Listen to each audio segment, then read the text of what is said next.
Bonjour, bienvenue à tous dans cette nouvelle édition du Rendez-vous des énergéticiens. Aujourd'hui, j'ai le plaisir de recevoir Frédéric Lost qui va nous expliquer sa pratique, notamment avec tout ce qui tourne autour de la libération émotionnelle.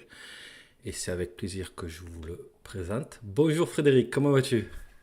Bonjour Sébastien, ça va très bien, très heureux d'être avec vous ce soir. Eh bien écoute, je suis ravi de t'inviter parce que c'est- les choses que tu pratiques, la façon dont tu le fais, sont assez différentes des pratiques que je connais. Donc je vais apprendre beaucoup de choses et moi j'adore apprendre, donc ça va être très intéressant. Ok. Donc, est-ce que tu peux te présenter rapidement et nous dire comment tu es arrivé à pratiquer l'énergétique, s'il te plaît, Frédéric? Oui, bien sûr. Donc, j'ai 53 ans, je suis papa de trois grands-enfants maintenant. Et comme tu le sais, hein, puisqu'on travaille aussi dans la même structure, je suis agronome tropical, plus spécifiquement. Et ça fait maintenant, je dirais, 4 ans que je suis venu à l'énergétique. Ah, ça commence à faire un petit peu d'expérience quand Ça, même. ça commence, ça Hmm. commence. Alors, comment c'est venu? C'est venu, en fait, la vie m'a joué des tours. Une période assez compliquée. J'ai mon meilleur ami qui s'est tué en moto. Ah, mince. Quelques mois après, je me suis séparé de ma compagne de l'époque. Et puis presque un an après, j'ai aussi un autre ami qui est décédé. Donc en fait, ça a été un grand bouleversement dans ma vie. Et donc, j'ai dû travailler sur moi, tu vois, par des retraites de guérison, des retraites chamaniques aussi que j'ai fait à l'époque et autres. J'ai pas voulu rentrer dans un cercle. J'aurais pu, hein, donc avoir des psys ou autres. Donc, ça a été très très dur. J'ai tout vécu à l'intérieur en fait. Mhm. Et chemin faisant, j'ai commencé à faire des soins à des amis comme ça, et puis enfin à faire des manipulations ou voilà, des accompagnements énergétiques. Et puis ils m'ont dit, ton soin m'a fait du bien, ton accompagnement m'a fait du bien. Donc voilà, ça a commencé comme ça en fait. D'accord, Et ouais. chemin faisant, voilà, ça s'est construit un peu comme ça. D'accord, ça me fait penser un peu de certaines personnes qui parlent avant une sorte d'éveil, de réveil, de nuit noire de l'âme, de choses dures qui leur arrivent pour qui leur permettent une prise de conscience. Et ça me fait penser un petit peu à ça, Ah ce que en tu fait, décris. tu touches vraiment là où effectivement ce qui s'est passé, hein, c'est une descente intérieure dans ces parties les plus sombres, hein, qu'il faut aller explorer.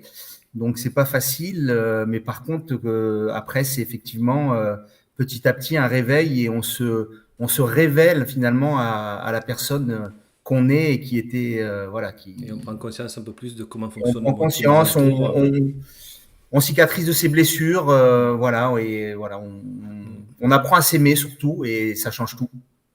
Alors, oui, alors c'est quelque chose qui arrive assez souvent moi, de venir à l'énergétique après une période difficile, mais j'ai très bien précisé aux gens que ce n'est pas systématique. Voilà, Bien sûr, n'ayez pas bien peur sûr. de vous y mettre et d'essayer de découvrir que vous êtes vraiment. Voilà, mais c'est vrai que c'est quelque chose d'assez courant, hélas.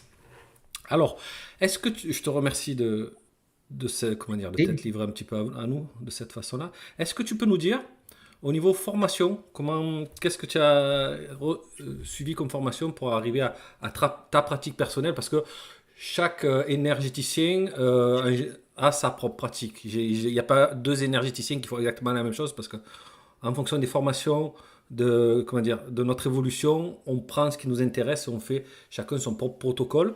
Et donc toi, quelles sont les formations qui t'ont marqué et qui t'ont amené à te oui. développer? Alors, ce qui m'a marqué dans un premier temps, c'est quand même mes lectures par rapport à tout ce qui est de la physique quantique. Hmm, très intéressant. Voilà, l'intrication des particules et autres qui m'a vraiment fasciné et qui a fait du lien finalement avec cette pratique. Et puis, comme je te le disais, des retraites chamaniques, hein, que j'ai Mhm. pu, Ah, ça, j'ai ça, pu ça faire réveille avec, ça. voilà, avec Ça des réveille. initiations, vaudou en Mhm. Afrique notamment. Oui, c'est vrai que tu Voilà, as donc vécu une partie de ton enfance en Afrique. Tout à fait. Alors, j'y ai vécu et j'y suis né. Donc, tu vois, D'accord. il y a une partie de moi qui est quand même très, très liée à cette Afrique et à ses esprits et ses fétiches, enfin, à toute cette énergie finalement. Alors, je vais Euh, préciser un truc pour les personnes qui nous écoutent, c'est Bien que sûr. le vaudou, beaucoup de gens voient ça comme quelque chose de négatif. C'est comme pour toutes les pratiques. Il y a des gens qui pratiquent le vaudou de façon positive. Il n'y a pas que ce qu'on connaît, que ce qu'on imagine. Voilà, le vaudou, c'est aussi une pratique qui permet d'aider les gens. Tout à fait. Je te remercie de préciser ça, Mm. Sébastien, parce que c'est vrai que dans l'inconscient, ça reste quelque chose qui peut être assez négatif. Et ben moi, enfin, si tu veux, je le précise maintenant aussi. Dans toutes mes approches, c'est vraiment un travail avec le cœur et avec Mhm. bienveillance, donc qui amène aussi ces résultats. Donc effectivement, autour du vaudou africain, aussi donc une retraite chamanique. Au Mexique avec les chamans mayas, donc qui étaient aussi très très très très puissantes. Donc au niveau de l'énergétique, c'est beaucoup autour de ces approches chamaniques, j'ai envie de dire, que je travaille D'accord. essentiellement. Mm. Ça Et permet après, et de après, traiter certaines choses qui sont pas forcément faciles de faire dans notre pratique. Voilà, tout ce qui est, on va dire, enfin, je te laisserai développer. Tout ce comme tu qui est, veux, si oui, tu veux oui, en non, parler tout ce qui maintenant. est lignée, ce genre de choses, c'est beaucoup plus facile en chamanisme qu'en énergétique traditionnel. Tout à fait, tout à Mm. fait. Et alors après, je me suis formé aussi, ben, comme tu le précisais, à tout ce qui est donc libération des mémoires en vue de la cicatrisation des blessures de l'âme. Donc ça, c'est une méthode qu'on appelle la méthode de Mello, qui a été développée par une femme qui s'appelle Pascal Montagnac, que j'apprécie beaucoup, avec qui j'ai énormément travaillé et fait des retraites aussi avec elle. Et en fait, cette méthode, si tu veux, elle est basée sur justement à aller revisiter donc des mémoires traumatiques. Alors de cette vie, hein, bien sûr, Mhm. ça va libérer du transgénérationnel, du karmique, mais on va revisiter et on essaye d'être au plus près donc d'une mémoire vécue dans l'enfance traumatique, voilà, dans un premier temps. Et ensuite, il y a tout un processus qui est basé sur le pardon. Ah oui, le Moi, je pardon. travaille beaucoup sur le pardon à soi, avant d'être le pardon aux autres. J'aime beaucoup Olivier Clerc, je ne sais pas si tu le connais, donc Non. qui est à la fois donc qui avait traduit les Les quatre accords accords Toltec, oui. Toltec, hein, voilà, de Don Miguel Ruiz, et puis surtout qui a initié les cercles du pardon. Et voilà, donc il y a une puissance dans le pardon qui est que je trouve incroyable et libératrice, à la fois pour soi, hein, dans un premier temps, et puis le pardon aux autres. Hein. Et ça, c'est très difficile, le pardon pour les gens. Je sais que Voilà. c'est vrai que toi, comme tu disais, tu travailles avec le cœur et c'est vrai que c'est quelque chose qui se dégage de toi. On sent tout de suite que tu as une grande bienveillance. Et c'est vrai que les gens qui pratiquent l'énergétique, il y a souvent deux écoles. Il y a ceux qui le font de façon très technique, un peu comme moi, c'est-à-dire que on regarde les problèmes énergétiques, les blocages, on les enlève. Et toi, tu as un peu plus une approche, on va dire, un peu plus intuitive et avec le cœur pour essayer d'aller chercher à l'intérieur des gens ce qui ne va pas. Et je trouve que les deux approches sont très complémentaires. Tout à fait, tout à fait. Ouais, ouais, tu fais bien de le préciser parce qu'effectivement, c'est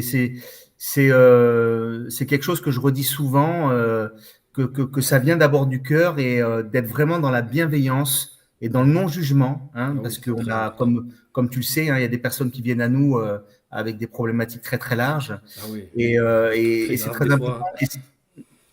Et c'est pour ça que si tu veux, ces formations qui sont, je dirais, un petit peu protocolaires, ben, m'aident aussi un peu à sortir de ma zone de confort, même si c'est pas Mhm. toujours évident.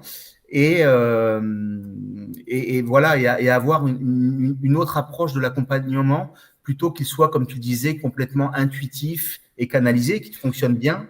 Mais voilà, ça C'est permet d'autres choses. c'est très bien d'être intuitif, c'est très important d'avoir des capacités, parce que des facilités, parce que comme tu le disais, tu as fait des soins à des amis sans avoir été formé peut-être au départ, comme la plupart des gens le font.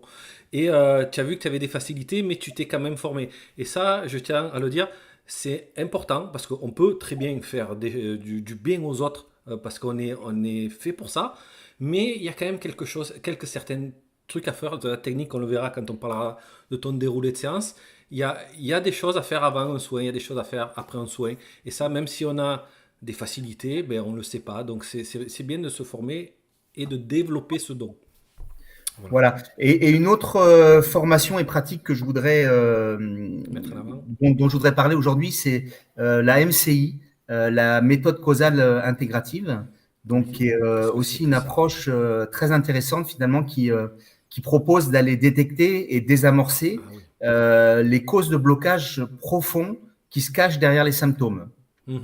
Alors, je voudrais quand même signaler, hein, tu vois, on parle de symptômes, de choses comme ça. Bien sûr, ça rentre pas du tout dans un cadre médical. Oui, Toutes les j'ai oublié d'en personnes parler. qui viennent à moi, bien sûr, je leur demande quel suivi ils peuvent avoir et autres. C'est vraiment quelque chose de complémentaire. Mhm. On Et voilà, accompagne les gens, ouais. Tu as raison de voilà, préciser, j'ai c'est oublié de le important de dire. le rappeler. On n'est pas médecin, on n'est pas pharmacien, on est là Pas du pour tout. aider les gens et accompagner. Tout à fait. Mm. Voilà. Donc ça s'arrête là. Et donc cette approche est vraiment intéressante puisqu'on va travailler finalement sur la mémoire cellulaire, hein, Ouais, c'est donc très qui est intéressant inscrite ça. dans notre corps, dans notre ADN. Et en fait, cette mémoire cellulaire, on se rend compte que elle fonctionne de façon binaire. Ce qui est bon pour ma survie et finalement ce qui n'est pas bon pour ma survie. Donc après, on utilise le test musculaire comme en kinésiologie. D'ailleurs, il y a des kinésiologues hein, qui suivent cette formation elle est vraiment systémique, elle est très intéressante. Et donc, on va finalement faire parler le corps de la personne, qui est très très différent que de faire parler son ego. Et Oui, le corps a vraiment des priorités et ça permet vraiment des déblocages qui sont intéressants aussi. d'accord, super. Donc tu disais Voilà. la MCI. MCI. Pour la méthode causale intégrative, ça a été développé par une dame qui s'appelle Valérie Clertan, qui est kinésiologue depuis maintenant plus d'une vingtaine d'années et qui est spécialisée en tout ce qui est systémie familiale notamment.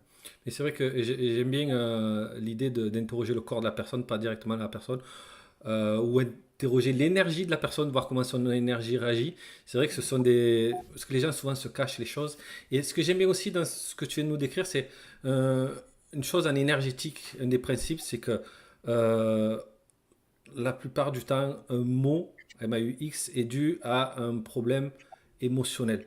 C'est-à-dire, pas évidemment si on se casse une jambe, mais souvent, quand on a un problème quelque part, la source, c'est souvent un problème émotionnel. Et souvent, quand on arrive à améliorer l'émotion, on arrive à améliorer le problème physique. Et c'est ce qu'on appelle stomatiser. Voilà, des personnes qui sont stressées, ils ont mal à l'estomac, ils ont mal au dos, ben, il y a un chakra qui correspond à ça juste à côté. Voilà, donc c'est vrai que... Mais c'est vrai aussi que les gens se cachent les choses. Hmm. Voilà, donc interroger les gens, le corps, c'est vraiment une bonne chose.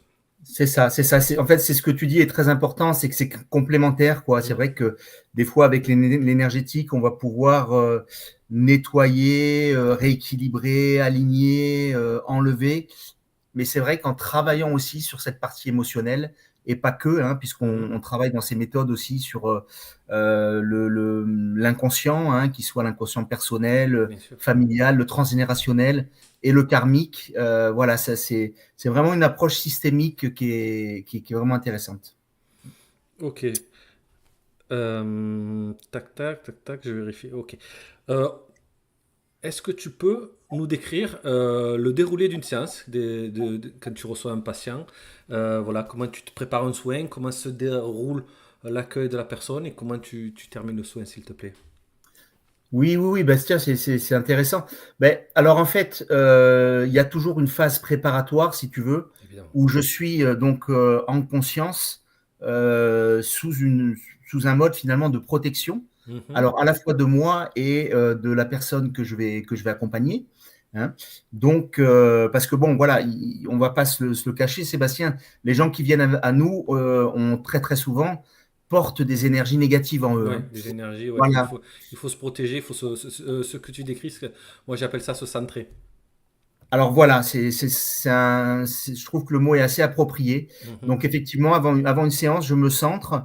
Alors avec un petit rituel, donc tu vois, j'allume des bougies. Ah, En très bien les général, bougies. voilà, toujours des Je bougies. conseille vraiment aux gens, Tout à fait. allumer les bougies, c'est une bonne chose. Ouais, il y en a Tout à une qui a fait. allumé juste là. Même quand je fais une Oui. émission, j'allume une bougie. Ouais, moi c'est pareil, ça c'est systématique. Et puis après, un petit rituel qui peut être avec de l'encens, de la myrrhe, du benjoin, Oui. Donc de pour la préparer le lieu, sauge. faire monter le taux vibratoire du lieu. Tout à fait, tout à D'accord. fait. Ah oui, très Et bien ça. ça, c'est très important à la fois pour moi et quand la personne rentre dans le lieu, hop, il y a comme un sas, si tu veux déjà, Mm, elle peut être dans l'ambiance. mhm. Et puis ça Voilà, détend, puis les gens sentent que l'énergie est positive comme ça, ils disent ah oh, je suis bien ici. Et pour le travail émotionnel, c'est vrai que c'est important que la personne se sente bien dans le tout à fait. lieu et avec le praticien. Tout à fait, tout à fait. Et alors après, donc si tu veux, la séance se déroule. Donc si c'est une première séance, ben, il y a toujours un temps de ce que j'appelle un peu l'anamnèse, tu vois, Mhm. ce temps d'écoute, de découverte de la problématique. Donc pas mal d'écoute et de comprendre un petit peu la vie de la personne, ben, ce qui a pu déjà lui arriver au niveau émotionnel, au niveau de sa santé, sur différents plans, au niveau familial. Et puis, donc après, en fonction de ça, si tu veux, il y a toujours un moment où là, je ressens, si on va sur d'énergétique pure, si on va, comme je te le dis, sur l'énergétique liée à de la libération émotionnelle, si on va sur justement ben, cette approche plus autour de la méthode causale intégrative. Donc, c'est vraiment, c'est jamais préparé à l'avance, c'est en fonction du ressenti du moment. Voilà. Ok. Et donc, là, pareil, je dirais l'accompagnement se réalise et quand la personne ben, quitte la salle, j'ai besoin aussi de me détacher de ce lien finalement, si tu veux. Donc ça repasse par effectivement aussi de l'encens, des bougies et autres. Et puis moi, de façon symbolique, mais pas que, de façon pratique, un nettoyage au savon en passant mes mains sous l'eau et les avant-bras pour justement me libérer de, voilà, de Mm, ce qui a pu. pour enlever les énergies résiduelles sur les mains et pour couper les liens pour ceux qui parlent énergétique pure, c'est voilà, c'est de ça que parle Frédéric. Et de nettoyage du lieu, nettoyage du praticien, c'est voilà, on insiste vraiment et vous voyez que chaque personne que je reçois dans cette émission le rappelle à chaque fois. On se nettoie après des soins énergétiques et c'est vrai que ça on le dit pas, on l'a pas forcément dit, mais on nettoie le lieu aussi. Et d'ailleurs, Guillaume qu'on avait reçu une autre fois le fait aussi avec qui fait des bols tibétains, nettoie son lieu de pratique avec le bol tibétain. Tout à fait. J'ai Mm. des cloches aussi que j'utilise pas mal Super, pour ça.